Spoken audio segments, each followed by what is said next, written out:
Good morning, my fellow yogic travelers.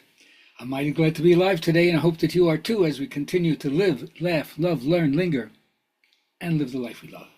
It's Thursday, so it's my storytelling day. These stories can be told in like a minute or two, but they make sense. Once the Buddha was giving a sermon to the monks and nuns, and he grabbed a bunch of leaves from the forest floor, and he said, "Are there more leaves in my hand or more leaves in the forest?" And the whole congregation says, "More leaves in the forest than in your hand, venerable sir." And he said, "Well, what I know compared to what I'm going to teach you is like the leaves in the forest compared to the leaves in my hand.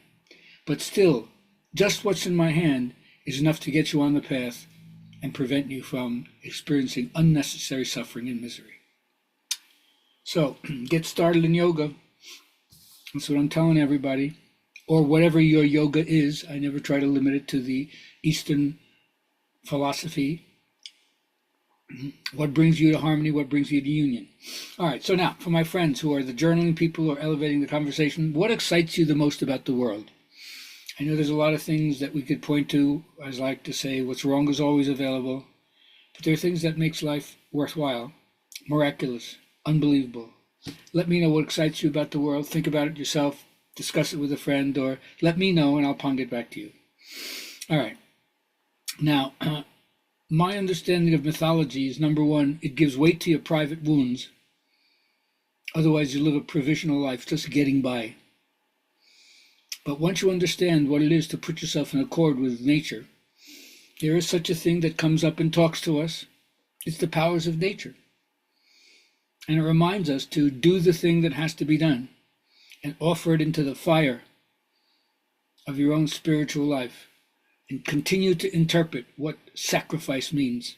What are you willing to give up in order to have this?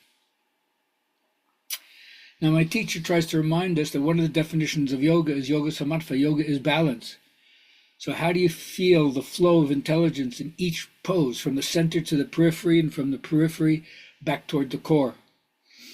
When you learn to move in concord with how you distribute your weight, so there's evenness in the muscles, the bones, the joints, the tissues, the intelligence. You've understood how to adapt yoga when you're hitting the mat. But then how do you find balance off the mat is really the challenge. Now, when we were younger, we were all put through the socialization process. Most of us did. A few of us maybe had homeschooling. But during that time, when you're 5, 6, the task of your ego at that point is to learn how to be industrious and not accept inferiority. It's a socialization stage where we're all taught that grades matter and you're evaluated, compared, and working is emphasized. So the significant tests of learning are laid upon the child. And children know who's good at everything. And hopefully they realize through this what they are good at. But of course, there's ways of doing things that are appropriate, that's above right and wrong, that you get learned through socialization. And if you don't adapt or develop correctly, a certain kind of inertia takes over your life, kind of dullness. Like, what's the point? You carry that through your adult life. Not so good. So find and realize what you're good at and love the passionate spontaneity of that place, because that's really good. Now, for me, I always say, everything I say is all about me, but there's nothing personal in it. Yoga is my part of a worldwide awakening, a rallying point. This is the way I can better explore the outer reaches of my own inner space.